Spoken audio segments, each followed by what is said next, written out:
aja. Ayo sini. Ya, mana lampu nih, Dwi? Lampu.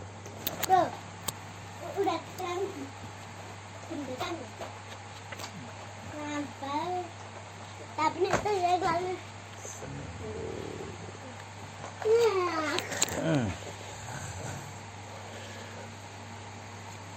Sekarang cerita teman-teman. Ayo nih. Cerita.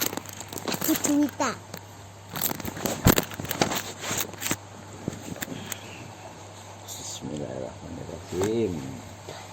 Teman. Rumah dalam. Nawilah dan rumah dalam gang.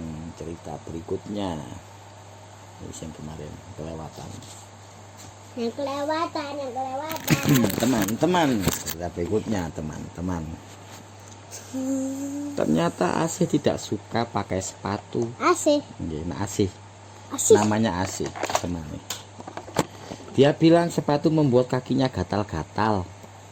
Jadi setiap kali ke sekolah Asih pakai sendal plastik nilek warna jambon. Warna jambon itu warna merah jambu, warna pink itu. Abang jambon orang Jawa bilang. Abang. Nggih, abang. Kakak dah. Abang itu nek nang mriki Pak warna. Nek nang kampungnya Opung abang itu kakak. Kakak beradik. Abang Danis.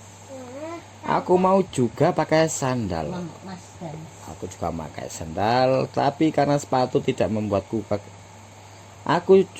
aku mau juga pakai sandal. Tapi karena sepatu tidak membuat kakiku gatal-gatal, mak bilang aku harus tetap bersepatu ke sekolah. Aku tidak mengerti kenapa setiap kali Gatot bicara, kata-kata yang ia ucapkan selalu terputus-putus dan melompat-lompat. Gimana? Nah, kayak itu yang terputus.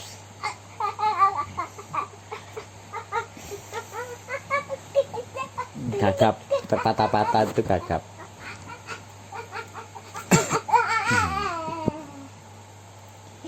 Kenapa tidak bicara biasa saja seperti aku, seperti Bu Guru dan Mak? Karena sering tidak sabar menunggunya selesai bicara, aku sering menerka apa yang ingin ia sampaikan. Dan itu sering membuat Gatot kesal dan berhenti bicara sama sekali. Ini Gatot, Pak. Ini Gatot. Mana tuh sing Gatot? Ini Gatot. Iki Asih. Ini Gatot. Oh iya, Gatot gondol. Endang saya rambutnya kriwil ini. Endang. Sumi. Sri. Joko Widodo. Jokowi. Ini apa? Eko. Pak Eko. Pak Eko. Gatot gendol kentan sawat. Aku tidak mengerti kenapa setiap kali Gatot bicara, kata-kata yang ia ucapkan selalu terputus-putus,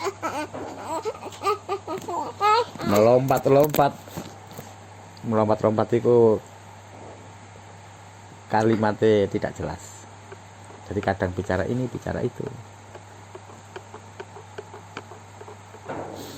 Kenapa tidak bicara biasa saja seperti aku, seperti Bu Guru dan Mak?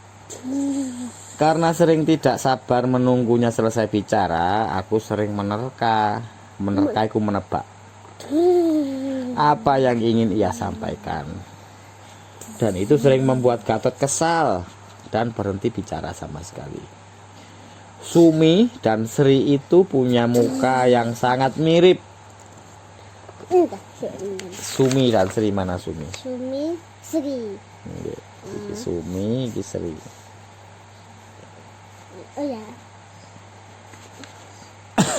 Ayo. Tapi kok mau ke? Oh ya sini. Lihat. Tuh sama. Ini gimana Pak? Nah, makanya. Mau nih Pak Sumi lagi main perasaan pindah ke sini. Enggak. Jadi kayak harus kayak Gatot. Sumi main perasaan ya gitu. Itu atau potong-potong. Ayo sih, lanjut ceritain. Beda. Sumi dan Sri itu punya muka yang sangat mirip. Tinggi mereka sama, suara juga sama. Mak bilang mereka anak kembar. Kalau ke sekolah, Sumi dan Sri selalu memakai baju yang sama. Tapi setiap hari, Sumi pakai pita merah dan Sri pakai pita kuning. Kata Mak, itu cara membedakan mana Sri, mana Sumi. Tapi aku tahu yang mana Sri dan yang mana Sumi. Sri suka tersenyum, Sumi tidak. Dia gampang menangis. Karena kemarin pensilnya jatuh dan ujungnya patah. Pipinya langsung basah. Aduh. Eko suka mewarnai, tapi dia tidak suka menggunting, apalagi menempel. Aku tidak tahu kenapa. Aku selalu lupa menanyakannya. Ibu guru selalu bicara dalam bahasa Indonesia. Joko selalu bicara dan menjawab pertanyaan Bu Guru dalam bahasa Jawa. Ibu guru bilang semua anak harus bicara dalam bahasa Indonesia. Joko mengangguk berkali-kali, lalu menjawab, "Nggih Bu Guru," bahasa Jawa lagi. Oh, ternyata setiap hari Endang pakai bedak. Mukanya kelihatan lebih putih dari leher dan tangannya. Lalu baunya, harum sekali. Harum. Aku mau juga berbedak seperti Endang. Do. Gatot ini gatot.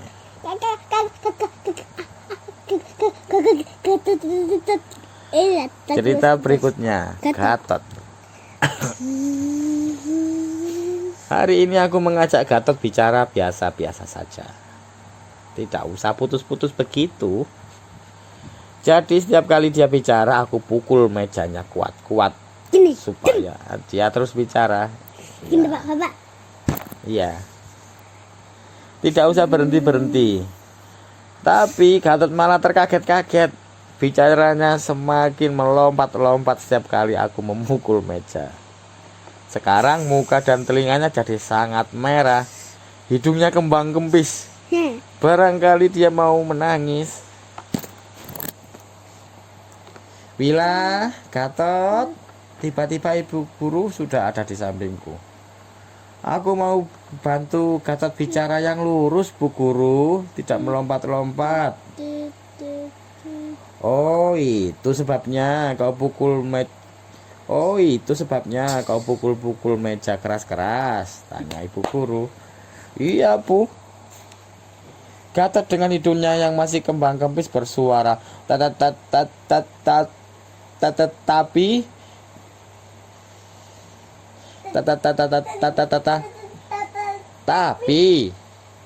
tapi apa?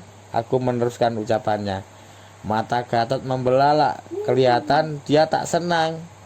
Kenapa? Aku kan hanya ingin membantunya bicara lebih cepat.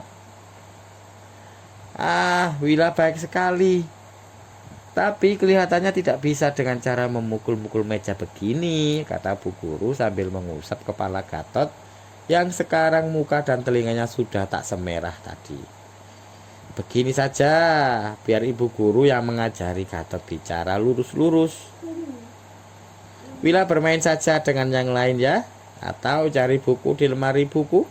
Bagaimana? Setuju? Oh, baiklah kalau begitu.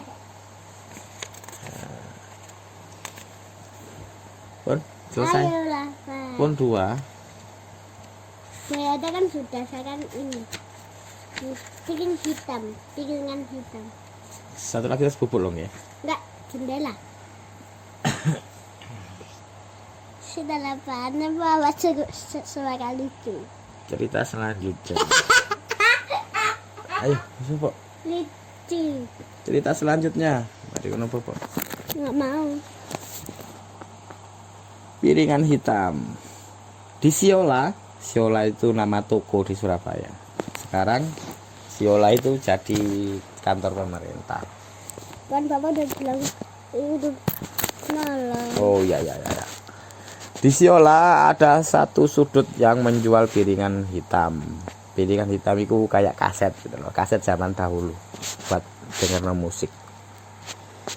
Di Siola ada satu sudut yang menjual piringan hitam. Mak selalu mengajakku ke sudut ini. Penjaga sudut piringan hitam itu seorang bapak-bapak yang sudah kenal Mak, namanya Pak Johan.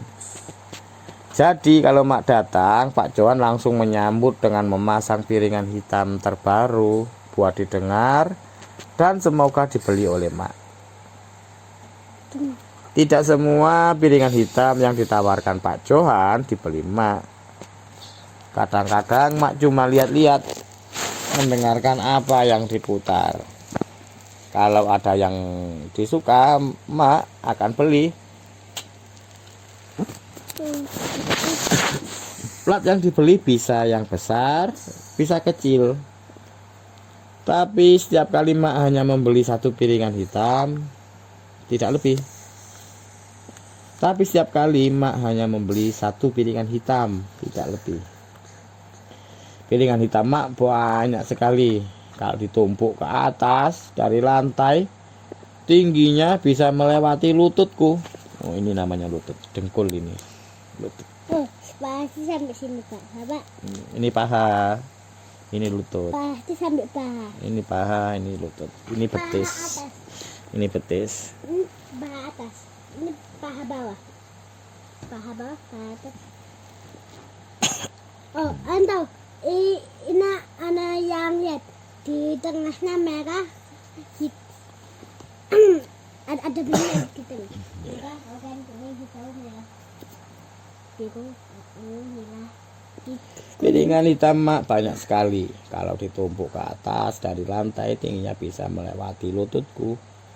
Salah satu piringan hitam kesayangan Mak sering dipinjam Gus Salim, kakaknya Ida, untuk diputar ketika hari raya. Apa?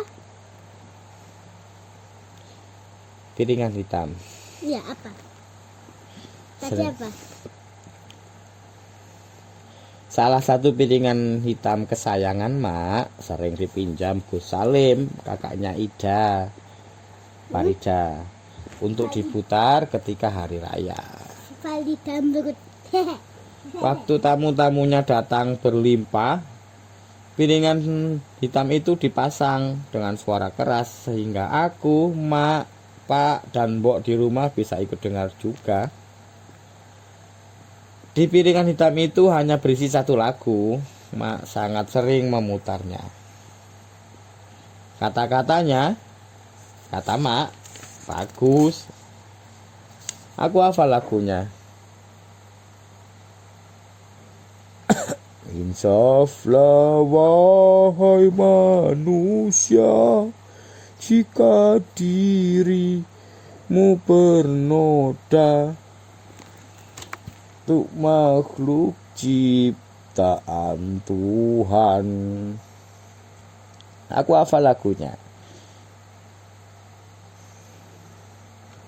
Dengan tiada terduga, dunia ini kan binasa.